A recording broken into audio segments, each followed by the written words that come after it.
একটা অবজেক্ট যদি আপনি রিপজিশন করতে চান অথবা ডুপ্লিকেট করতে চান, এটার জন্য আপনাকে মুভ এবং কপি কমান্ড এই দুটো আপনাকে ইউজ করতে হবে। এই দুটো কমান্ড আপনারা উপরে এখানে সামনে এখান থেকে পাবেন। এটা হলো মুভ এবং এটা হলো কপি কমান্ড। তো মুভ এবং কপি কমান্ড এই দুইটার মানে ইউজ করার যে ওয়ে দুইটাই সেম, একটাতে জাস্ট মুভ করবো, একটাতে কপি করব। তো আমি প্রথমে আপনাদেরকে মুভ কিভাবে করবেন সেটা আমি দেখাচ্ছি। আমি এই সার্কেল যেটা, এটা আমি মুভ করব। এটা করতে গেলে আমাকে প্রথমে মুভ কমান্ডটা আমাকে এনেবল করতে হবে। এরপরে আমি যেটা অবজেক্টটা আমি মুভ করতে চাই সেটা আমাকে সিলেক্ট করতে হবে। সিলেক্ট করার পরে জাস্ট রাইট বাটনটা ক্লিক করলেই আমি যে অবজেক্টটা মুভ করতে চাই সেটা সিলেক্ট হয়ে গেল। এবার আমি কোন পয়েন্ট থেকে মুভ করতে চাই আমাকে বেস পয়েন্টটা সিলেক্ট করে দিতে হবে।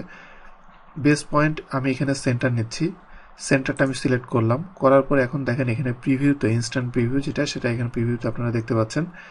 এখান থেকে আমি এটা চেঞ্জ করে আমি যদি এই পয়েন্টে এই এন্ড পয়েন্টটা আমি নিয়ে এসে মুভ করতে চাই, এখানে আমি জাস্ট সিলেক্ট করলে এটা এখানে এসে মুভ হয়ে গেল।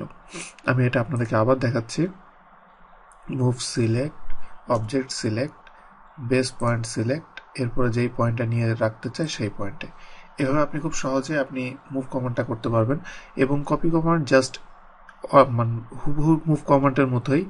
কপি কমান্ডটা আমি সিলেক্ট করার পরে আমি যেটা কপি করতে চাই সেই অবজেক্টটা আমি সিলেক্ট করব।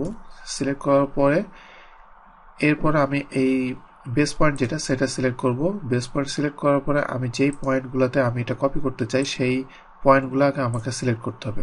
সব যখন করা হয়ে যাবে রাইট বাটন ক্লিক করে এন্টার বা আপনি কিবোর্ডে এন্টার দিলে আপনার কপি কমান্ডটা ফিনিশ হবে।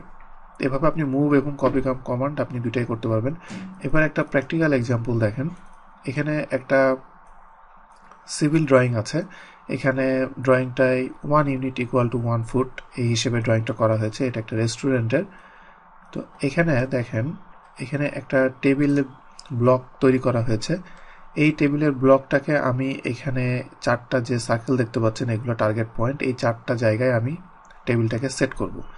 তো এটা করতে গেলে আমি প্রথমে মুভ কমান্ডের মাধ্যমে টেবিলটাকে আমি ফার্স্ট টার্গেট পয়েন্টে আমি নিয়ে আসবো এবং নিয়ে আসার পরে আমি অন্য পয়েন্টগুলোতে এই টেবিলটাকে আমি কপি করব।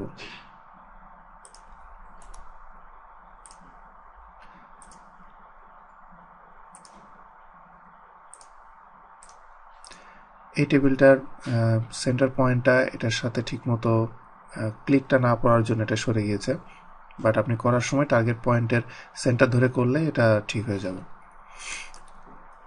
এরপরে দেখেন যে আপনি কয়েকবার আপনাকে আমি দেখালাম মুভ এবং কপি, যেটা আপনাদেরকে দেখিয়েছি যে আপনি একটা অবজেক্টে যখন সিলেক্ট করবেন অবজেক্টের ভিতরের যে কোনো একটা পয়েন্ট থেকে আপনি মুভ এবং কপি করতে পারছেন। তো সেটা না করলেও চলবে। আমি কি বোঝাতে চাচ্ছি দেখেন, আমি কপি কমান্ডে যে আমি এই গাড়িটা আমি সিলেক্ট করলাম, করে আমি রাইট বাটন ক্লিক করলাম। করার পরে আমার এই যে অবজেক্ট যেটা অবজেক্টের ভিতরে আমি সিলেক্ট না করে অবজেক্টের বাইরে আমি কোনো একটা পয়েন্ট যদি নিয়ে আমি এই পয়েন্টে এইভাবে আমি যদি সিলেক্ট করি তাহলে দেখেন আপনার এভাবে আপনি কপি দিতে পারবেন। এবং এভাবে কপি দিলেও এটা এক্স্যাক্টলি সেম, যেহেতু এই স্লটগুলা সেহেতু আপনার এখানে মানে সবগুলো ইকুয়ালি হবে। তো এভাবে আপনি অবজেক্টের বাইরে আপনি সিলেক্ট করার মাধ্যমেও আপনি মুভ এবং কপি এই দুটো আপনি ইউজ করতে পারবেন।